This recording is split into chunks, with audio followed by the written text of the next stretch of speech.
Hey everybody, it's Odie Coyote here, also Odie Lofton. My real name, as many of you guys know from Mixed Country 106, thank you guys so much for tuning in, I really appreciate it. I thought I would do a series of episodes, if you will, just highlighting my testimonial. Many of you guys know that I'm a believer in Jesus Christ, and I'm a Christian, and I think that it's just important for me to be able to share my testimonial. You know, a lot of times, Christians, we have our stories and of how we came to know Christ, and mine was definitely unique, as everybody's is. But I think that I felt so strongly about this, about sharing some of my most impactful life experiences that I thought I'd share them, and hopefully you guys get some enjoyment, as is in some inspiration too, and maybe encouragement. And I just think that it kind of shows, where we can come from, and some of the tough situations that you see someone today, and you just would never know that kid, them as a kid went through so much. And so, as the title said, kid growing up in the 90s, bullying in the 90s, and all that. So, this is going to be the first of what I anticipate to be a 4-part series. We'll see how it kind of goes, and it'll be about 30 minutes long for each segment. And I'm going to have a song at the end that means a lot to me, and it basically just highlights how I grew up as a kid, and so but anyway, I just wanted to share that a little bit of why I'm doing this, and if you guys have any comments or questions afterwards, feel free to leave them on the Facebook page. We are recording this for video as well, so if you're not listening to this on air when I publish this, then you guys can always watch it again and listen to it again on YouTube or Facebook.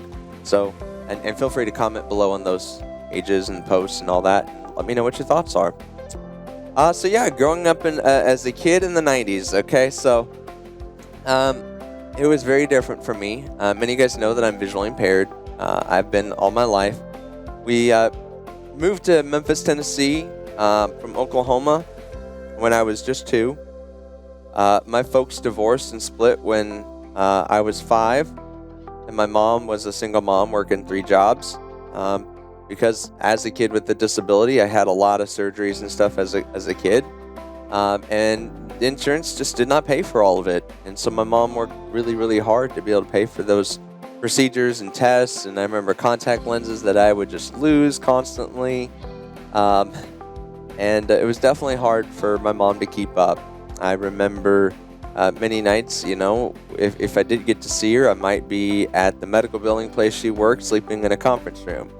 Same thing with the bank she worked overnight shifts at, or even on a Saturday or Sunday, she worked part-time at a McDonald's that was down the road from where we lived. And I remember sitting in the manager's office watching cartoons. It happened. So wouldn't happen anymore, but man, my mom had to go through so much, and thankfully she made it work somehow. But yeah, my mom was just that way. She was always a workaholic. But it also meant there was a lot of times I didn't get to see her. I was at a babysitter's house, a daycare, something like that growing up as a kid.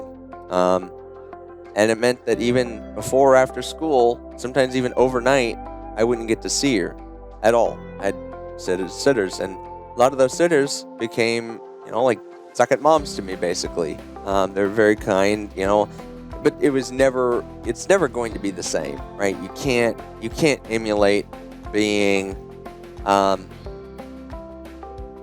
being a kid like that without a parent and understanding what's going on. But I was obviously very different as a kid. I had a lot of hyperactivity issues. I remember them putting me on Ritalin for a while, and lithium. I remember that. And then none of it really helped. I was still kind of a crazy kid, but also just different because I couldn't see, and I had to have big, huge books and all of that as a kid. And, kids took notice of that, and of course used that, to pick on me and bully me about it.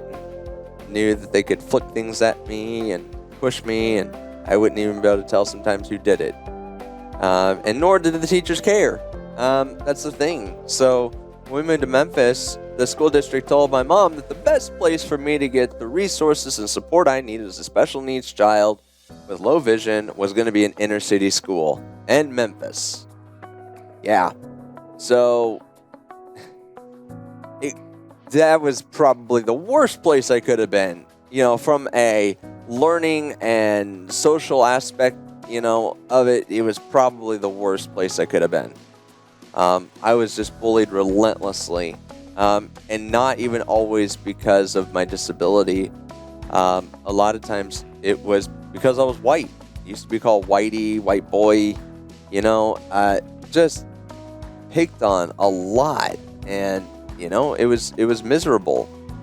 And I don't know anyone else to say it. I mean, I know that racism was a big thing, and a lot of people think about white people being racist against black people, but I can tell you that it can and did go in reverse for me, where I was picked on simply for the color of my skin, and there wasn't a lot of other white kids in school.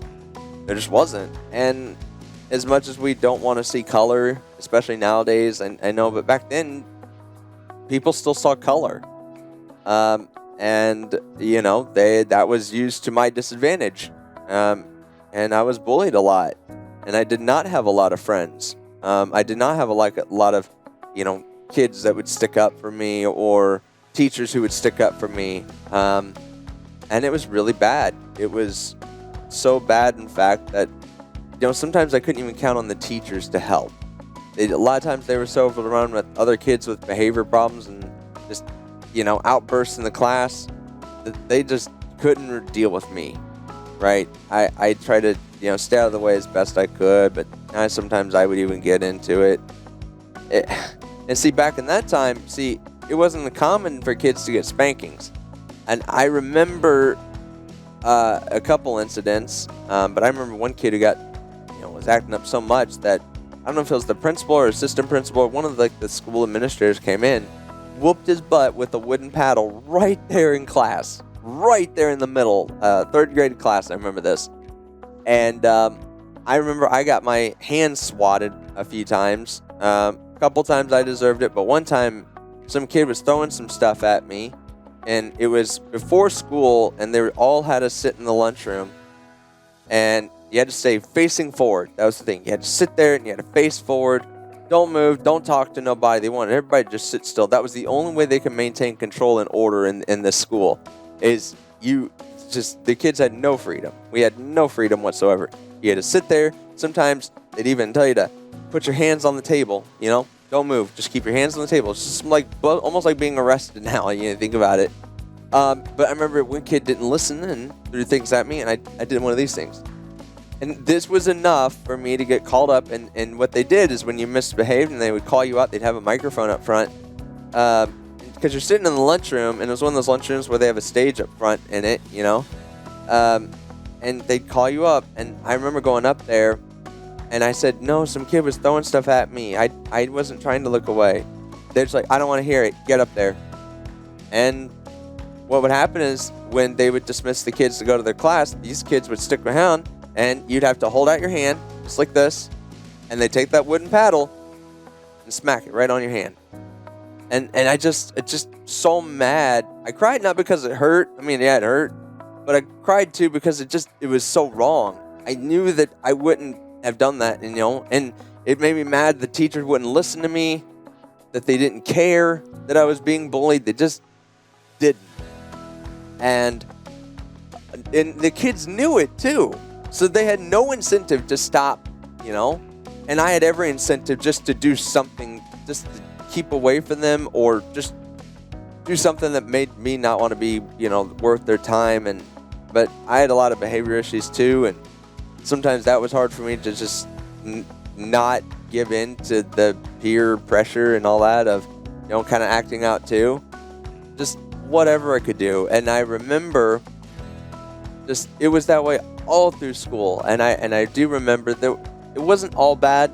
Not every kid was bad. I mean, a lot of kids at the sitter's house were good and kind and everything, and it wasn't as bad. But I do know that I had a few friends as a young kid There was one kid in our neighborhood. His name was John John. We called him that just because as a kid I went by John as my first name, just because I was around my granddad a lot, and I'll talk about him in a minute. But his name was John John. Is what I knew him as. And then I remember at one of my sitters' her name was Sharon, and she was the primary sitter for me a lot of times. And but there was a neighbor kid. Her name was Hallie, and I remember Hallie very well. If she ever gets to watch this video, I think that'd be really fun to reconnect, because I don't think I've talked to her since I was like 12. But I remember her because the thing about it was I took notice because I would latch on to anybody who was nice to me. Anybody, because I was so desperate to have a friend, somebody who wasn't out just to, pick on me or give me a hard time, push me or anything. And so I had this and I, didn't have anybody else, adult-wise really. My mom worked a lot, and I don't ever hold it against her that she couldn't be around, but I just was desperate for something. So I had a couple little friends in that I would kind of hang around with and that. And I remember, getting to go to a summer camp that was meant for blind and visually impaired kids. And that was probably the funnest time, most fun time I had as a young kid, in Memphis, because all the other kids there were just like me. They're just like me. All had the same issue with low vision. All of the activities, all of the teachers there understood and made it fun, made it enjoyable, and I remember it just being the best time. So it's interesting when you contrast what you have to deal with, and you just become so much more thankful for the good times that happen. When I didn't get those special occasions to hang out with those few friends or those few, camps or extracurricular activities, I remember though I would immediately get home from the bus. I would always sit real close to the bus driver just so hopefully no one would pick on me. And my other release just daily was I listened to a lot of radio, just FM radio. I'd have it on my favorite station as a kid, Froggy 94. It doesn't exist anymore in Memphis anyway, but man, I loved that station growing up as a kid. They just played a lot of country music, and that's how I got into that. And music was my escape. Hearing the DJs talk, I wanted to be just like them. I wanted to talk just like the DJs did. And that's what I did. I could do it for hours. I remember a couple times I could do it for 6 hours. Imagine that, a kid who has a lot of behavior issues and hyperactivity as a kid, but I could sit and listen to the radio, commercials and all, for up to 6 hours. And I was perfectly happy. And, I'd get out in the early evening if I could and ride my bike when the other kids were eating, because even most of the kids in my neighborhood, except for John, were mean. And I would avoid them, but I went out and I would ride my bike when I knew they weren't around. So, you kind of had to plan around there. But as soon as I saw a couple of them, I'd make a beeline right back home. And that's just how I lived. And I remember the worst bullying experience that I ever had as a kid, and then I'll talk about my grandpa too after that, because it was probably the best things that would ever happen to me as a kid. But I remember in 4th and 5th grade, I had to be transferred to, I think it was, I cannot think of the name. I think Rosenville or something like that. But I can't remember the name of that school, and probably for good reason now. But anyway, it was one of those schools. They told my mom that it was the best school in the district for me for visually impaired, but it was the most crazy school. It was the most chaotic school. It was basically just a big zoo every day. So much yelling, so many kids. It was an old building, so anytime anybody screamed or carried on, you'd hear it a mile away. It felt like just so much echo in that building, and it just was the torture. Hated it. It was also the longest bus ride of all. It was 20, 30 minutes even each day, each way on the bus. Oh, it was miserable. Absolutely miserable. But I remember I would always sit close to the bus because, I'd get pushed or shoved, and even if I tried to tell the teacher, nothing happened. nothing changed. And to be honest with you, at least one of the teachers I know for sure was against me. So I said that, it couldn't have been further from the truth that the school had resources.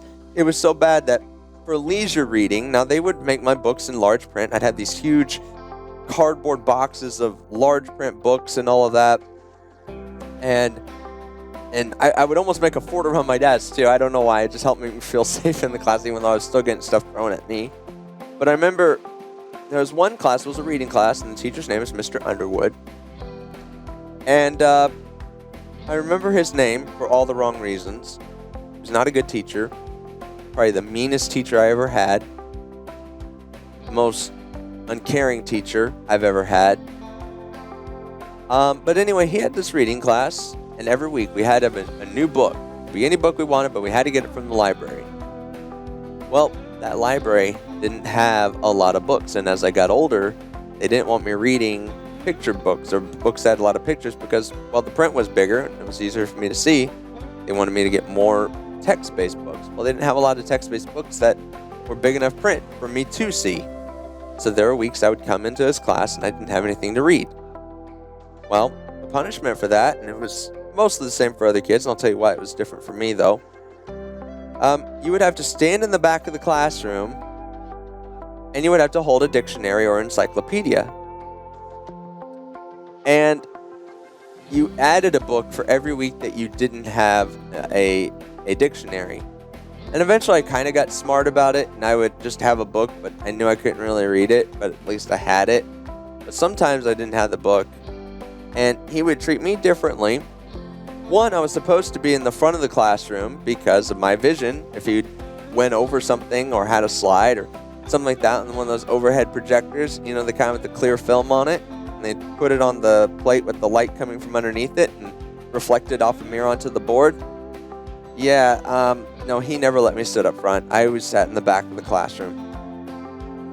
So, most of the time I had no clue what was going on.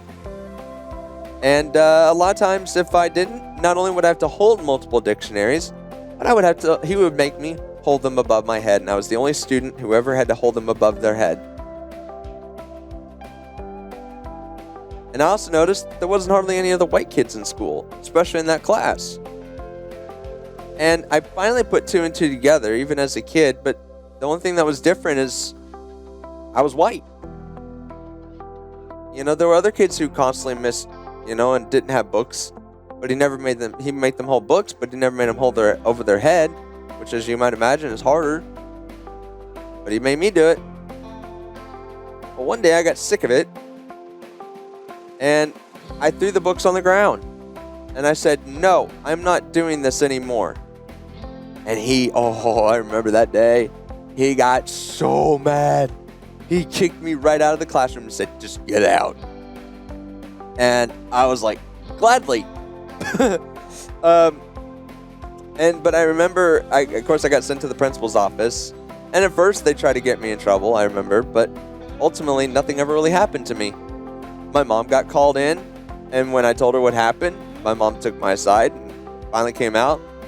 And the only thing that really happened is I got moved to another class, which in some ways was almost worse than being with Mr. Underwood, if you can believe it. Because, see, in this class, it was an actual special education class. It was crazy. It was always a zoo. Every kid was acting up in there, and I don't know how that teacher in there ever kept any kind of semblance of order. I have no clue how she did it. But she certainly didn't have time to care about me and my problems, so little things like throwing things at somebody, no. That was petty in that classroom. She was dealing with kids who actually just wanted to outright fight or argue and yell and scream and spit and all that. And that was her main deal. To deal with that, she could care less about what happened to me. But I was sitting at the front of the class in her room, which was supposed to happen. But little did I know, I should have been in the back of the classroom. See, they would give us snacks like sunflower seeds. Oh yeah, every day we'd get pelted in the back of the head with sunflower seeds. Sometimes gum, and you name it, right? Paper wads, and for no good reason. Now, I'm sure probably if I look back and examine my behavior every day, I could have probably acted some of it on. Like I said, I had a lot of behavior issues myself. So I certainly wasn't an ideal child otherwise and completely blameless. But man, I got bullied a lot, shoved into lockers, everything. And like I said, on the buses, I would sit as close to the driver as I could just to try to have some protection. But they didn't have bus monitors. No. It was still fend for yourself. And so, but I remember I would come home and I would make a beeline either to my room or just, if I had to go to a sitter's, just make a beeline to be by myself for a while. It was absolutely miserable. And so what I would find out, though, one of my most vindication moments, I guess, if you will, when I found out that my mom and I were needing to move to Iowa, and we thought possibly temporary, possibly permanent, but my grandfather, her dad, was very sick with cancer, and she wanted to be near him to help take care of him. So we moved from Memphis to Iowa, and I remember the last day of school that I was going to be there. It was right before Christmas break. I got to go up in front of the class, and I told them, I said, "You can't pick on me anymore. You can't hurt me anymore. I am moving, and I'm not going to be here anymore." I don't think they cared, to be honest with you. But man, it felt good to be able to say that. I remember after that class, I ran so fast. I wanted to get home so bad that day from school because I knew the second I stepped foot in my door, those kids would never be a problem for me. Ever again. Ever. Ever, ever, ever. And I still, to this day, I remember, and it still made me happy. Because you kind of get away from the biggest thing. But I had other moments. I mentioned radio earlier. It's a huge part, obviously. If I would have known growing up I'd be able to get one of these in my own office studio and have cameras and lighting and do all this stuff, man, I would have been over the moon dreaming about this day. I'm so blessed. God has been so good to help get me through that. And I think that even those experiences make it easier for me to reflect nowadays that I am blessed. God led me out of some really, really tough situations as a kid. And now as an adult, I get to enjoy things that I really appreciate more. And I hope to help steer my kid away from bullying. I hope to protect him from it as much as I can. I realize it's going to happen, but man, I hope as an adult now. But it was one of the little thing, or big thing actually, as a kid that I really drew solace in. Sometimes on the weekends, I'd get to go see my grandpa. Grandpa, and his name was Odie Mack. It's my namesake. And I loved it. They had a country house out about 80 acres of land, and his neighbor had some cattle, and he had this old tractor and barn and everything. And I remember getting to drive out back. He would let me drive the tractor. He showed me how, and man, I loved it. I loved it. I loved it so much because it was peace and quiet, and my granddad really cared. He spent a lot of time with me. I remember those weekends. Oh, I loved it. I loved it so much. And man, I miss him. He's passed on now. But my granddad did so much to try to support me, in ways that my mom either financially couldn't or just time couldn't. And man, oh man, I miss that. I miss those days so much. I'd give anything to be able to go back and see him again and even relive some of those days. You just hold on to them because they're the moments in your life that you just realize how meaningful they are. And they're meaningful when, I don't know, maybe almost coming up 30 years, 25 years ago minimum, I can remember it. And still see images and pictures in my mind of those days. And I remember how happy they made me, and it still brings joy to me now to think about it. I hope you guys all had experiences like that when you were growing up, that even though you maybe dealt with a lot of tough situations as a kid, hopefully you had something that made you feel good too. I was blessed and I did, but I had dealt with a lot of hard times too. My mom worked. Like I said, I would spend weekends watching cartoons in the manager's office at a McDonald's, to just spending a lot of time with the sitter, even overnight, and didn't get to see my mom a lot.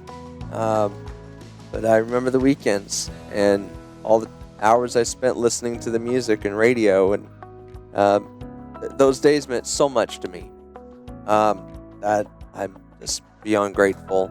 And now that I've found Christ, I never really went to church as a kid, just a few times here and there, just enough to know the words to Jesus loves me, um, and a few stories, like Noah's Ark and that, but I didn't really know Christ. I didn't know him at the time. Um, I was hoping somebody was watching over me, but I didn't really know how to talk or do anything, and it just seemed like a good place to go to because at least in church most of the kids were nice and didn't get picked on. So another one of those little moments. But yeah, no, I think I'm gonna wrap up here, and we'll save some more stories. I have some little bit more sad stuff to talk about from my childhood, especially relating to my folks splitting. I think I'll talk about that next week, and then just some things as a teenager on my third week, and my last week I'll talk about my adult years now and the lessons I've learned from telling you guys the story of these next these three series here before I get to the fourth one. But the song right now that I want to lead out the show with is a song that in 8th grade got played to my class in a science class for no other reason, just out of the blue. And I wanted so many kids to hear this when I was, getting bullied in that. Song still means a lot to me today. I remember getting to hear it on the radio. I remember the first time it came out. I cried because I'm like, wow, there's a country artist who thought of me when they wrote this. There's a country artist and there's a song that says to other kids and other people, what I'm feeling and what I'm hurting about.